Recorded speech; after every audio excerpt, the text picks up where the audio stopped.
हरिओम, नमस्कार। मैं प्रशांत पंडित जी जय हिंद 24 न्यूज़ चैनल में आप सभी का स्वागत करता हूँ। आज तारीख है 18 फरवरी 2023। आज के दिन महाशिवरात्रि का उत्सव मनाया जाता है। तो उसके पहले आज जानते हैं आज का पंचांग। आज का पंचांग है फाल्गुन मास कृष्ण पक्ष त्रयोदशी तिथि है। त्रयोदशी तिथि रात को 8:02 है। आज का वार है शनिवार। आज का नक्षत्र है धनिष्ठा नक्षत्र। आज का योग है शिव योग और आज का ग्रहण है गर ग्रहण। आज के दिन महाशिवरात्रि का पर्व मनाते हैं।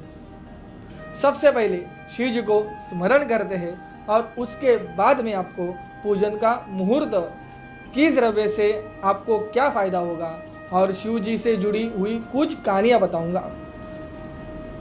तो अभी हाथ जोड़ते हैं और शिव जी को स्मरण करते हैं।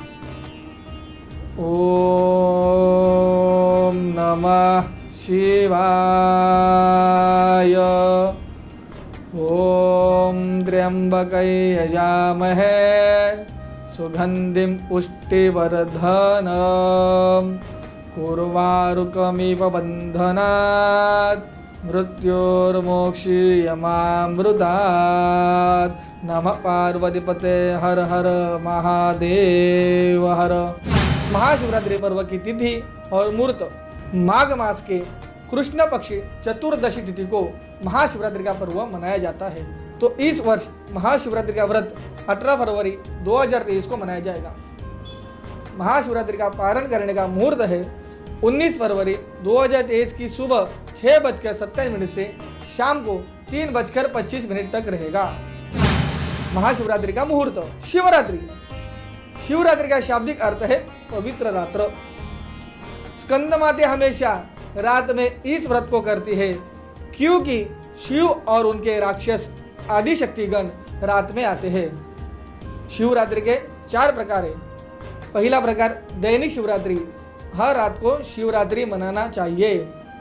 दूसरा प्रकार पक्ष शिवरात्रि, दोनों पक्षों के चतुर्दशी तिथि को शिवरात्रि मनाना चाहिए। तीसरा प्रकार है मासिक शिवरात्रि, प्रत्येक महीने के कृष्ण पक्ष की चतुर्दशी तिथि को शिवरात्रि मनाना चाहिए। और चौथा प्रकार है वार्षिक शिवरात्रि, माघ मास के कृष्ण पक्ष की चतुर्दशी तिथि को यानी महाशिवरात्रि को शिवरात्रि मनाना चाहिए। शिवरात्रि का शाब्दिक अर्थ है शिवरात्रि तो हर महीने में आती है, लेकिन महाशिवरात्रि साल में एक बार आती है। महाशिवरात्रि का महत्व इसलिए है क्योंकि महाशिवरात्रि को पूरी रात शिव भक्त अपने आराध्य भगवान की जागरण करते हैं। शिव भक्त इस दिन शिव जी की शादी का उत्सव मनाते हैं। मान्यता है कि शिवरात्रि को शिव जी के साथ शक्ति की शादी हुई थी। इसी दिन शिव जी ने वैरागी जीवन छोड़कर गृहस्थ जीवन में प्रवेश किया था। शिव जी वैरागी तो थे, वो अब गृहस्थ बन गए। शिव भक्त इस दिन व्रत रखकर अपने आराध्य का आशीर्वाद प्राप्त करते हैं। मंदिरों में जल अभिषेक का कार्यक्रम दिन भर चलता है। रुद्र अभिषेक की जानकारी। पूजा पाठ के लिए इस दिन नए कपड़े पहनना कोई अनिवार्य नहीं है, लेकिन जो कपड़े आप पहनने वाले हैं वे गलती से भी गंदे न हो।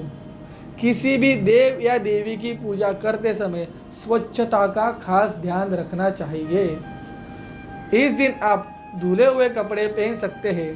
कोशिश करें कि कपड़ा लाल रंग का हो क्योंकि यह दिन भगवान शिव और देवी पार्वती के विवाह की खुशी में मनाया जाता है। हिंदू धर्म में विवाह के दृष्टि से लाल रंग शुभ माना गया है। पौराणिक मान्यता है कि रुद्र अभिषेक करने से भोलेनाथ प्रसन्न होते हैं। रुद्र अभिषेक में प्रयोग की जाने वाली सामग्री। शिवलिंग के अभिषेक करने से पहले इन चीजों को एक बार देख ले कि यह सभी चीजें है या नहीं। रुद्र अभिषेक के लिए भांग, धतूरा, बेलपत्र, गाय का घी, चंदन, पान का पत्ता, धूप, फूल, भस्म, गंध, बेलपत्र, कपूर, मिठाई, फल, शहद, दही, ताज़ा दूध, मेवा, गुलाब जल, पंचामृत, गन्ने का रस, चंदन पानी, गंगा जल, पानी, सुपारी, नारियल और सुगंधित द्रव्य पंडित जी को बुलाकर आदि की सही तरीके से व्यवस्था कर ले।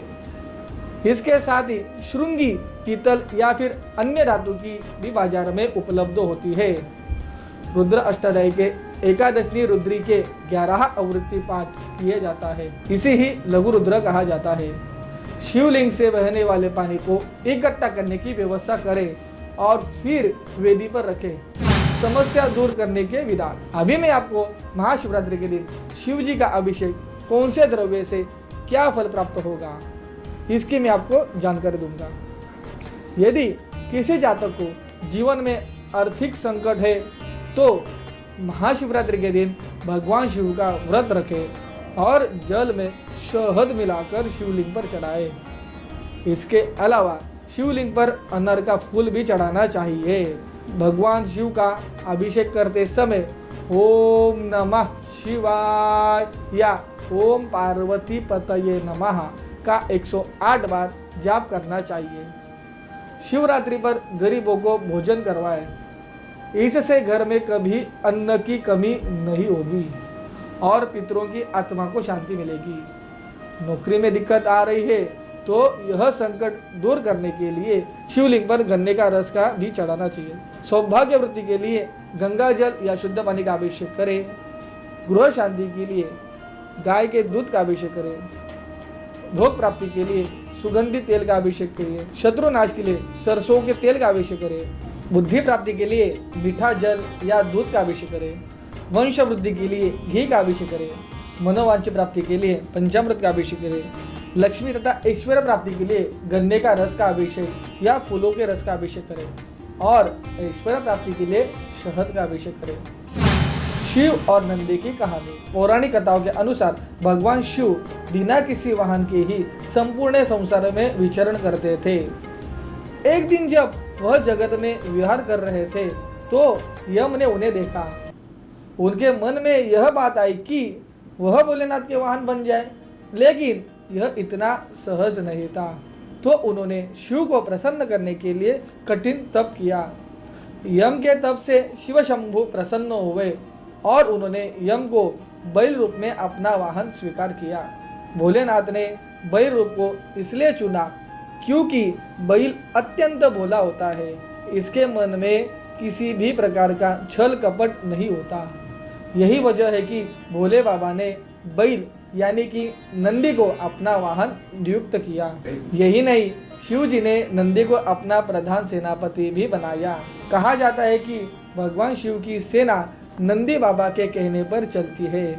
भगवान शिव ने मित्र और वरुण नाम के 2 मुनियों को नंदी के पास भेजा। उन्होंने नंदी को बताया कि वह अल्पायु है। यह सुनकर नंदी बाबा वन में चले गए और महादेव की पूजा अर्चना करने लगे। उनकी पूजा से भोलेनाथ प्रसन्न हुए और नंदी को मृत्यु भय से मुक्त अमर होने का आशीर्वाद दिया। इसके अलावा गणों के अधिपति के रूप में भी उनको नियुक्त किया। कथा मिलती है कि जब असुरों और देवों के बीच समुद्र मंथन चल रहा था और उनमें से विष निकला तो उसे शिव जी ने धारण किया, लेकिन विष पान के दौरान कुछ बूंदे जमीन पर गिर गई थी और उन्हें नंदी ने अपने जीभों से चाट लिया था। नंदी के इस भाव पर भोलेनाथ अत्यंत प्रसन्न हुए। इसके बाद भगवान ने नंदी को अपने सबसे बड़े भक्त की उपाधि दी। साथ ही उन्हें कहा कि जो शक्ति उनकी है वह नंदी की भी है। भोलेनाथ की कृपा पाने का ज्ञान, स्वरूप, तप और विष के बूंदों को चाटने की पवित्रता नंदी बाबा के महिमा को और भी बढ़ा देती है। जलाधारी मतलब क्या और उनका महत्व। भगवान शिव को देवों को देव कहते हैं। भगवान शिव की पूजा से जीवन आनंदमय बनता है। भगवान शिव के शंकर, महादेव जैसे कई नाम है। उनका एक नाम भी है भोलेनाथ, क्योंकि शिव कोमल हृदय और करुणा वाले देव है। इसलिए कहते हैं भगवान शिव भक्तों की सच्ची श्रद्धा देखकर ही कृपा बरसा देते हैं। जब भी हम शिवालय जाते हैं तो एक चीज अवश्य देखते हैं कि शिवलिंग के ऊपर एक कलश लटका रहता है जिसमें से बूंद बूंद पानी शिवलिंग पर गिरता है। लेकिन शिवलिंग पर कलश से बूंद बूंद पानी गिरने का आखिर रहस्य क्या है, यह हम आज आपको बताएंगे। शिवलिंग पर बूंद बूंद पानी टपकाने का रहस्य धार्मिक शास्त्रों के अनुसार समुद्र मंथन से जुड़ा हुआ है। कहते हैं समुद्र मंथन के समय जब महादेव ने विष ग्रहण किया था तब उनका मस्तक और गला गर्म हो गया था, जिसके बाद महादेव को ठंडक पहुंचाने के लिए उन पर जल डाला गया, जिससे महादेव को आराम मिला। तब से शिव जी को जल अभिषेक बेहद प्रिय लगने लगा। इसीलिए शिवलिंग पर जल अभिषेक करना शुभ माना जाता है। जलाधारी का महत्व, जैसे कि आपने देखा होगा कि मंदिरों में शिवलिंग पर टपकाने वाला जल एक छोटी सी नलिका द्वारा बाहर निकलता है। इस नलिका को जलाधारी कहते हैं। धार्मिक शास्त्र के अनुसार किसी भी मंदिर में शिव जी की परिक्रमा देते वक्त इस जलाधारी का लादना नहीं चाहिए। इसलिए शिव जी को हमेशा आधी परिक्रमा दी जाती है ताकि जलाधारी को लादा न जा सके। भोले बाबा को सबसे प्रिय बेलपत्र। पुराणों में बेलपत्र को लेकर यह कथा मिलती है कि माता पार्वती शिव जी को पाने के लिए कई जतन करती थी, कठोर तपस्या करती थी, कई प्रकार के व्रत करती थी। एक बार भोले बाबा जंगल में बेल के पेड़ के नीचे बैठकर तपस्या कर रहे थे। तब माता पार्वती ने शिव जी की पूजा करने के लिए पूजन सामग्री लाना भूल गई थी। तब उन्होंने पेड़ के नीचे गिरे हुए बेलपत्रों को ही शिव जी की पूजा करना आरंभ किया और उन्हें बेलपत्र से पूरा ढक दिया। इससे शिव जी बेहद प्रसन्न हुए और तब से उन्हें बेलपत्र चढ़ाया जाने लगा। महाशिवरात्रि इस बार शनिवार को है, इसलिए बेलपत्र शुक्रवार को ही तोड़ लेना। शास्त्रों में बेलपत्र तोड़ने को लेकर यह नियम बताया जाता है कि सोमवार और चतुर्दशी को बेलपत्र तोड़ा नहीं जाता, क्योंकि महाशिवरात्रि चतुर्दशी को मनाई जाती है। बिना कटे फटे 11 या 21 बेलपत्र चुनकर साफ पानी से धो कर लें। उसके बाद एक पात्र में गाय का दूध लेकर उसमें सभी बेलपत्र डाल दें। उनके बाद आप शिवलिंग की पूजा करें और भगवान शिव का अभिषेक करें। तत्पश्चात सभी बेलपत्रों को दूध के कटोरे से निकालकर स्वच्छ गंगा जल से धो लें। फिर उन पत्थर पर चंदन से ओम लिख लें और इन पत्थरों पर इत्र छिड़ककर ओम नमः शिवाय मंत्र का जप करते हुए चिकनी वाली सतह को शिवलिंग के ऊपर रखकर सभी बेलपत्र चढ़ा दें। हर बार बेलपत्र चढ़ाने में ओम नमः शिवाय का मंत्र का जप करना जरूरी है। शिवलिंग पर इनके चढ़ने से होता है बड़ा अपशगुन। हिंदू धर्म के अनुसार सप्ताह के हर दिन किसी न किसी देवी देवता के लिए समर्पित करते हैं, इसलिए सोमवार का दिन भगवान शिव की पूजा करने के लिए विशेष महत्व रखता है। शिव पुराण के अनुसार सोमवार के दिन भगवान शिव को आराधना करने से कुंडली संबंधित सभी दोष दूर हो जाते हैं। इसके लिए कई लोग शिव जी को प्रसन्न करने के हेतु उपवास रखते हैं और शिवलिंग पर कई प्रकार की चीजों को अर्पित करते हैं। परंतु क्या आप जानते हैं, शास्त्रों के अनुसार यह चीजों को शिवलिंग पर चढ़ाना वर्जित होता है। चलिए जाने क्या है वह, ताकि आपके हाथों से ना हो जाए अपशगुन।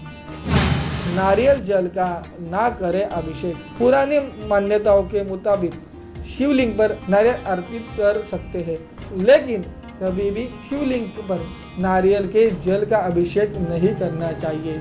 दरअसल नारियल को देवी लक्ष्मी का प्रतीक माना गया है। इनका संबंध भगवान विष्णु से है, इसलिए शिव जी को यह नहीं चढ़ाता। वैरागी भोलेनाथ को ना चढ़ाए कुमकुम। दरअसल कुमकुम सौभाग्य का प्रतीक माना जाता है, जबकि शिव जी को एक रूप वैरागी भी है, इसलिए शिव जी को कुमकुम नहीं चढ़ाना चाहिए। शंख से पूजा की होती है, बिल्कुल मनाही। भगवान शिव की पूजा में शंख का इस्तेमाल बिल्कुल वर्जित माना जाता है। दरअसल भगवान शिव ने शंखचूड़ा नाम के एक असुर का वध किया था, जो भगवान विष्णु का भक्त था। दरअसल शंख को उसी असुर के प्रतीक माना जाता है, इसलिए विष्णु भगवान की पूजा शंख से होती है, लेकिन शिव जी की नहीं। तुलसी भी नहीं चढ़ती है शिवलिंग पर। तुलसी का हमारे पूजा संस्कार में विशेष महत्व होता है और सभी शुभ कार्यों में इसका प्रयोग अवश्य होता है, लेकिन तुलसी को भगवान शिव पर चढ़ाना सख्त मना है। हालांकि भूलवश लोग भोले की पूजा में तुलसी का इस्तेमाल कर लेते हैं, मगर इस तरह की गई पूजा पूर्ण नहीं मानी जाती। केवल अक्षत ही होता है अर्पित। शास्त्रों के अनुसार भगवान शिव को अक्षत यानी साबुत चावल ही अर्पित किया जा सकता है। टूटे हुए चावल को अपूर्ण और अशुद्ध माना गया है, इसलिए यह शिव जी को नहीं चढ़ाते हैं।